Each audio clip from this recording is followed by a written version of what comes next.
ఉదయాన రాగానే ఆ పిల్లోడు అక్కడ దోపించుకుంటున్నాడు.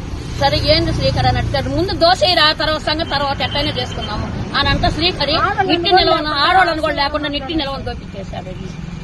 ఈ అమ్మాయి వచ్చి అడిగితే ఈ అమ్మాయిని అసహ్యంగా మాట్లాడతారు. మేము దోపిచ్చేసాము మీరు అడిగేదానికి లేదు అంటే ఇంతమంది ఉన్నారు ప్రభుత్వంలో, నువ్వెక్కడో ఎందుకు వస్తున్నావు? నీకేమన్నా నువ్వు అంతా ఇంత తీసుకొని ఉండవా? ఎమ్మెల్యే చూస్తే మా కాడికి రావడంలా, ఎమ్మెల్యే కాడికి పోతే ముందు బయటికి పోయి మాట్లాడన్నా అంటుంది. మేము గెలిపించింది ఎందుకు నిన్ను?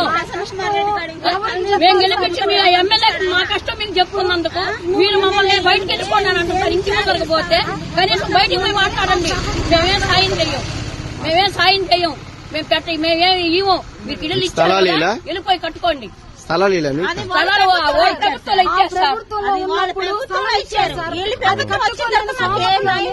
ఇన్ని సంవత్సరాల నుంచి మేము ఇక్కడే ఉన్నాం. కనీసం నాకు భర్త చచ్చిపోయింది 5 నెలలు అప్పుడే నేను కాళ్ళు గట్ట పట్టుకున్నాను. నాకు ఎవరు లేరు నాయన, మా ఇల్లు తీయొద్దు నాయన, మా ఇల్లు తీయొద్దు నాయన, ఉండేది నేను ఒక్కదాన్ని, నాకు ఎవరు లేరు అని అంటే నిత్య నిలవ నా ఇల్లు మా ఇల్లు నిలవని దోపించేస్తాడు. సరే 2 ఇళ్ళు నీకు అవసరం సార్?